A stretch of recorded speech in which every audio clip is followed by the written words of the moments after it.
answer the questions as you listen. You will not hear the recording a second time. Listen carefully to the conversation and answer questions 1 to 6.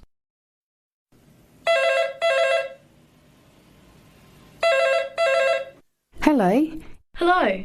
Can I speak to Eleanor, please? This is Eleanor speaking. Hi. My name is Jan.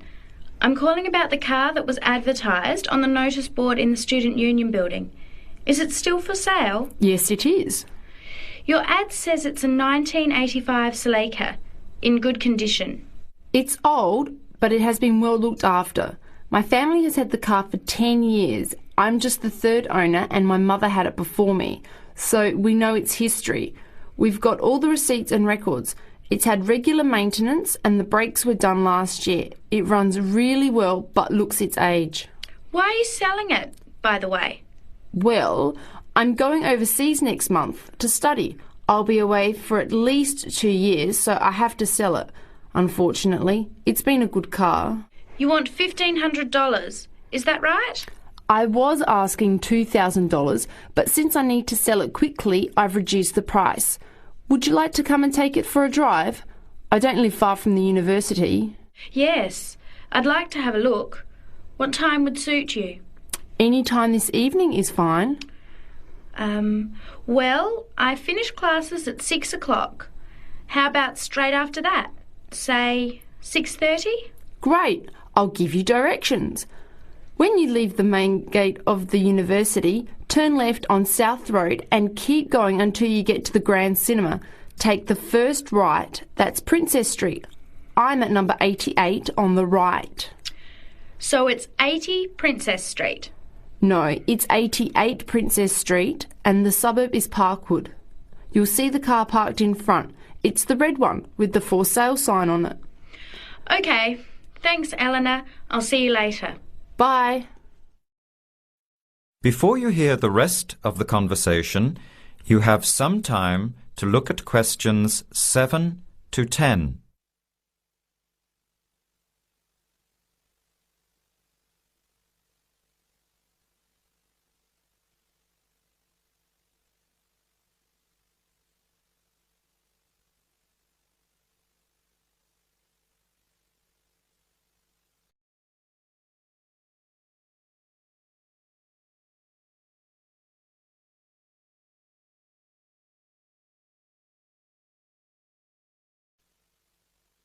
Later that day, at the university, Jan meets up with her friend Sam and tells him about the car. Hi, Sam. Hey, Jan. What's happening? I'm glad I ran into you. I've decided I have to get a car. You're going to buy a car? Do you really need one? I'd probably still be driving, except that my car broke down last year. Instead of getting another one, I just moved closer to the university and went back to riding a bike. Better for the environment, better for my health, and I save a lot of money.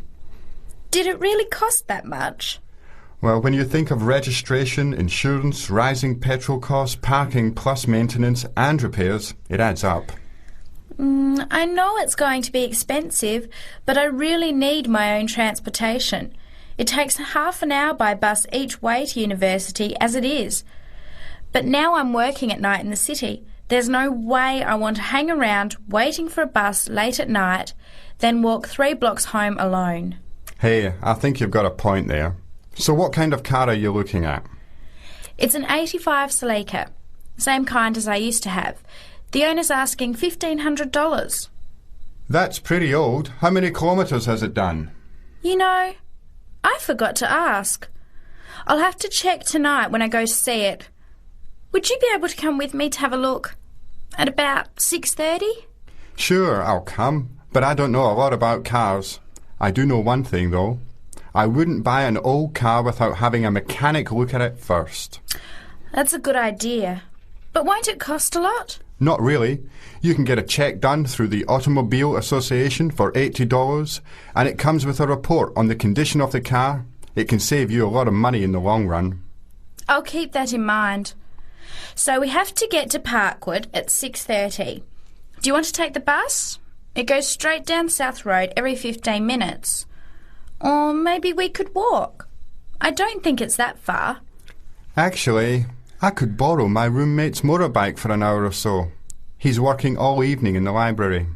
Do you think he'd mind? No way. He owes me a favour or two. Okay, great.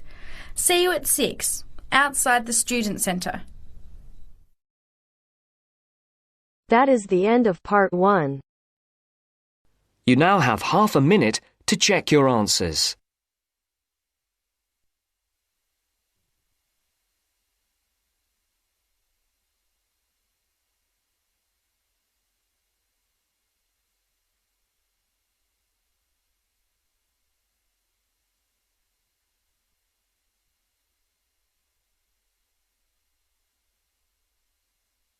Now turns to part 2. Part 2. Section 2. You are going to hear a lecture about dining services. First, you have some time to look at questions 11 to 14.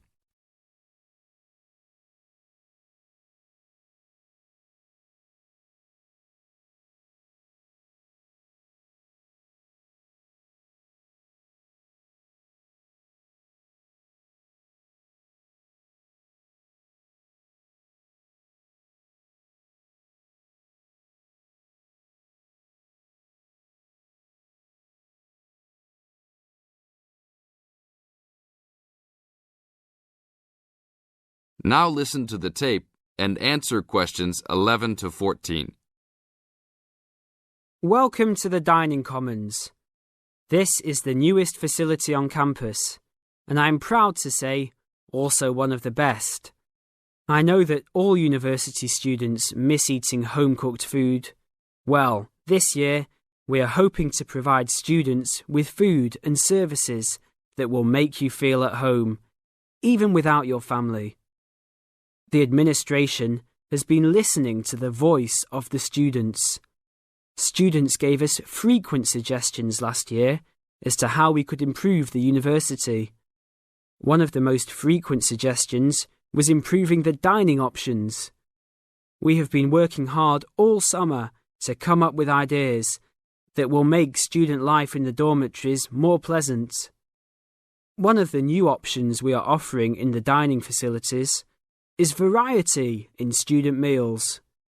Last year, there was a set menu for every dinner, so if students didn't like the food, there was no choice. Students had to eat whatever was served.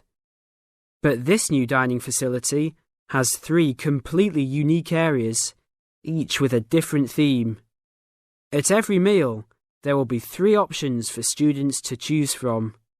For example, there might be Italian food at station number 1, which might consist of pizza and pasta. At station number 2, there would be American food, consisting of hamburgers and hot dogs.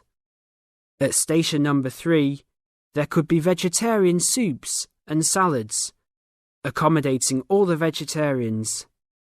We hope that with the greater selection of food, all students will find something to their liking. Now look at questions 15 to 20.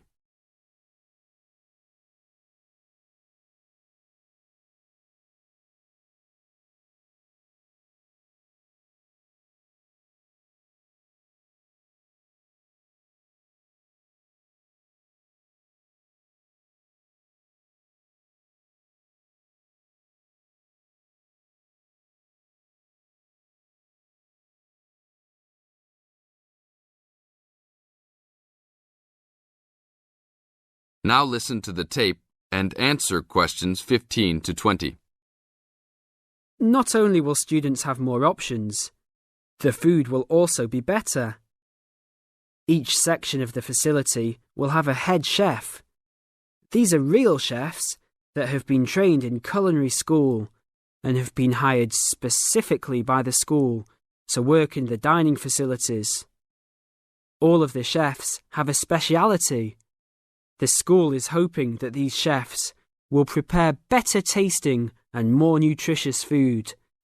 Every student will be able to make suggestions and also give their input as to which menus taste better. Last year, many students complained that the dining facilities didn't have very convenient hours. This year, we hope to change that. We will open for breakfast at 6 a.m. to accommodate all the early risers. In the evenings, we will open until midnight for all the students that like to go for a late-night snack. The afternoons will still remain closed, but we will have a student store open that will provide all students with drinks and fruit. The student store will be open every day from 2 p.m. to 5 p.m. Every student that has paid full tuition and dormitory fees has already paid for their dining facility fees. Students can eat at any time and in any amount for free.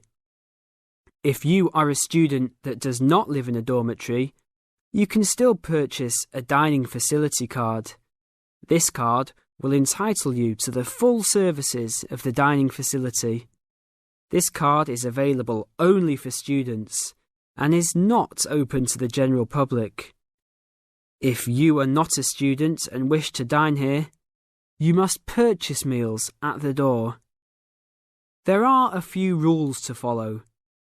Even though we do not limit the amount of food that can be taken, we do not want students to waste food. Please do not take more than you can eat. Also, every student must clean his or her own trays and plates. We will provide plates and trays for student use, but please do not abuse these items. Please do not leave your plates on the tables. Your parents are not here to clean up after you anymore, so I hope all students will be responsible. Thank you for your attention and enjoy the upcoming year. That is the end of part 2. You now have half a minute to check your answers.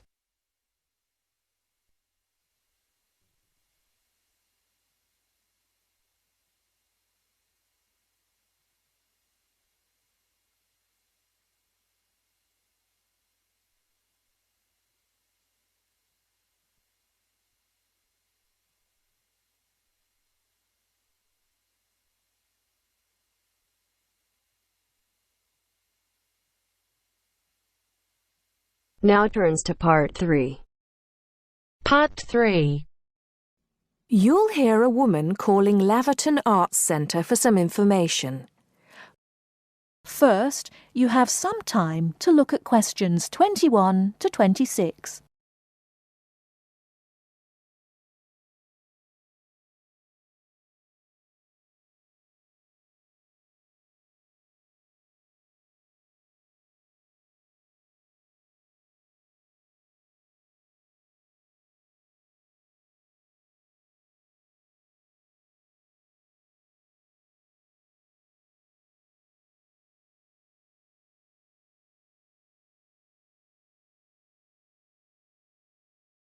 Now listen carefully and answer questions 21 to 26. Laverton Arts Centre. How can I help you?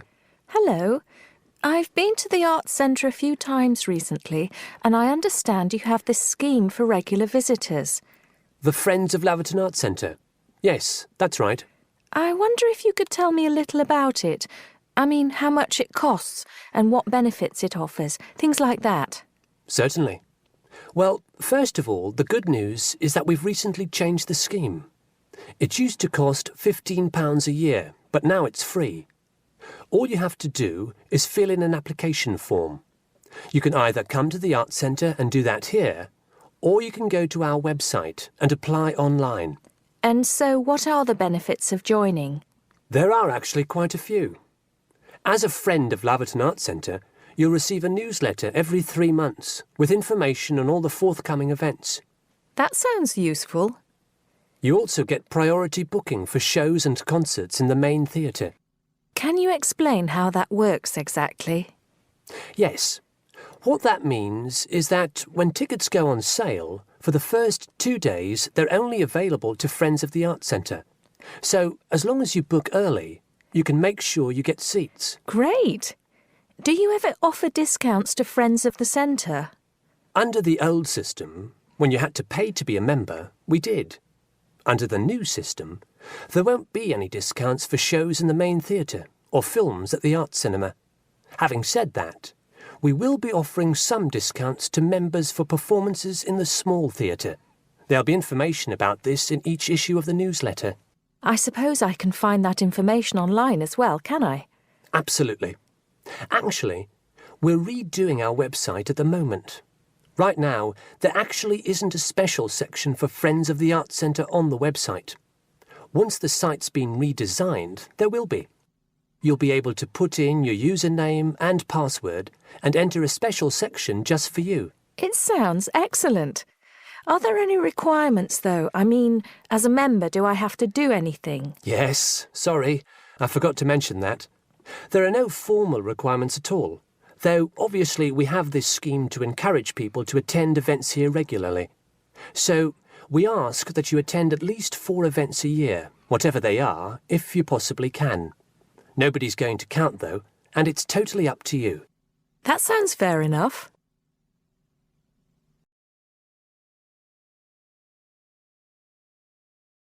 Before you hear the rest of the talk, you have some time to look at questions 27 to 30.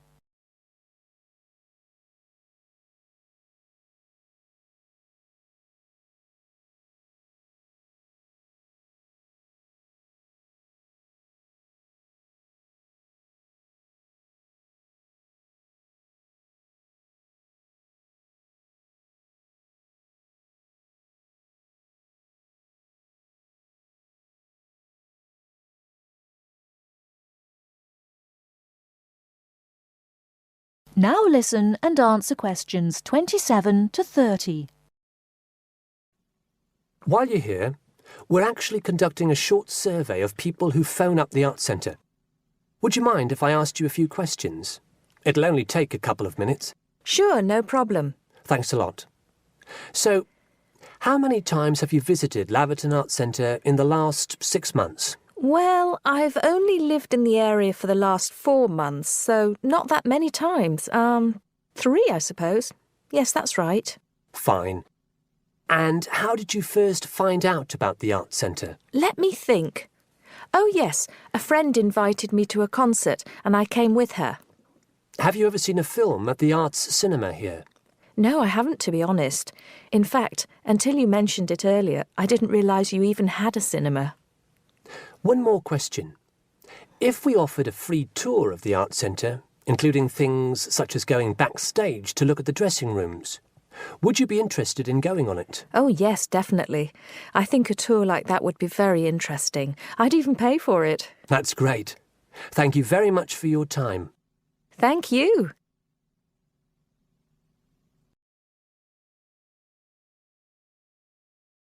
That is the end of part 3.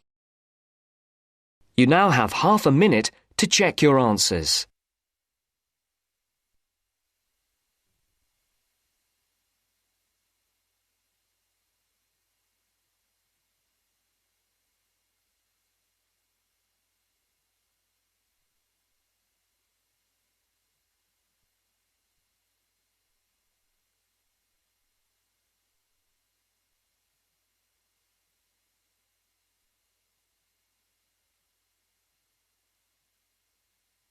Now turns to part 4. Part 4. You are going to hear a lecture on fishing. First, look at questions 31 to 36.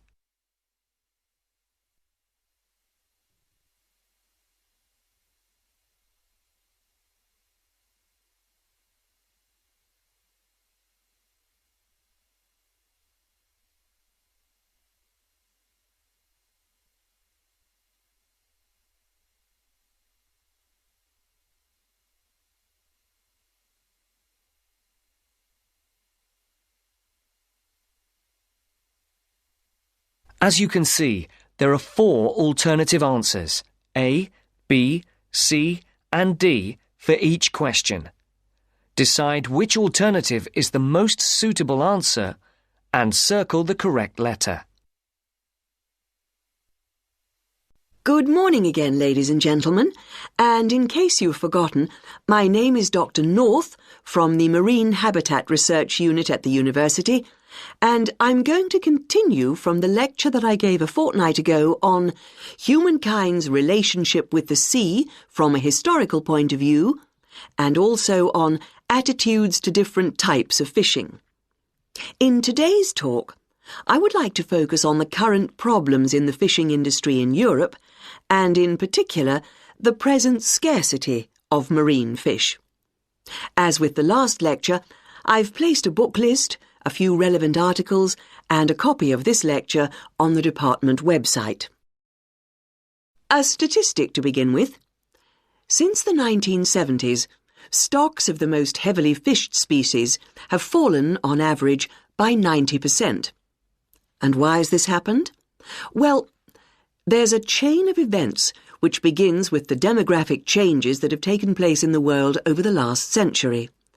During this time, the world population has grown at a phenomenal rate, with efficient and heavy fishing, which is technology-driven, meeting the increasing demands for food.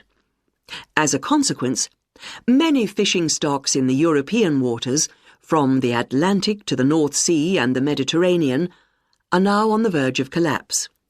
But the problem is not restricted to European waters. It's a situation that's all too clear all around the world.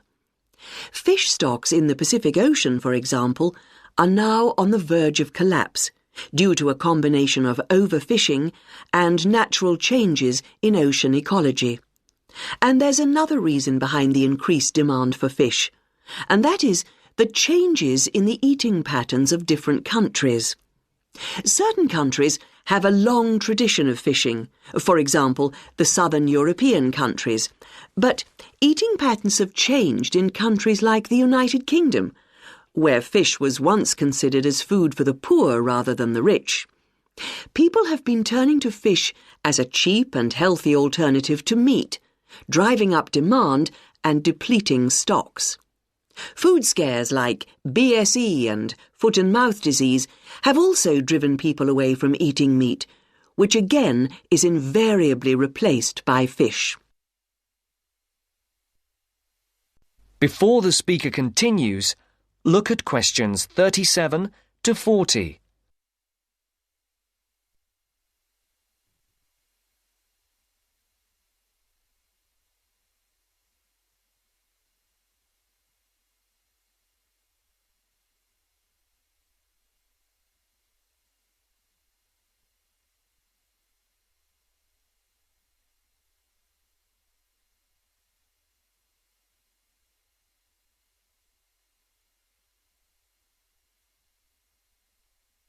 As you listen, complete the table.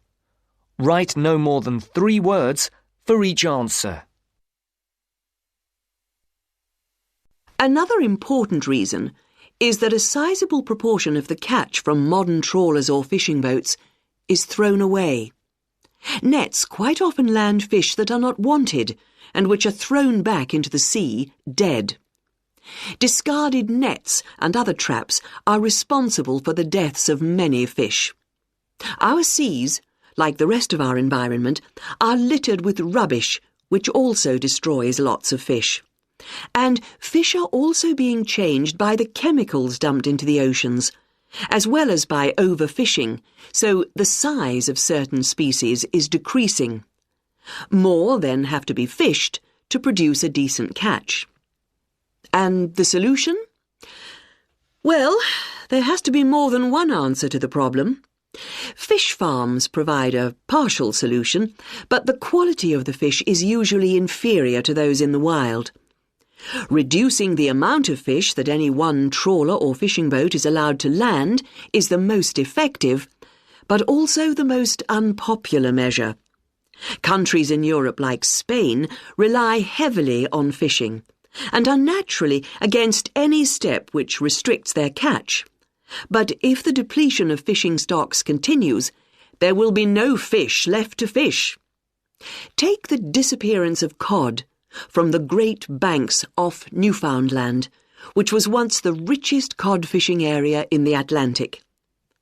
After a dramatic fall in the cod population for some unknown reason, a ban was imposed, which, it was hoped, would lead to a repopulation of the cod stocks. The cod did not return, and many fishermen were put out of work. This is a scenario which we do not want to be repeated on a large scale. Now, if you look at this table on the screen, you can see where I've marked. That is the end of part 4. You now have half a minute to check your answers. Our hearts beat to the city streets. We began to feel the fire. We rise like tall buildings as the chemicals they take us higher. The night's young, it has just begun as she puts her hand in mine.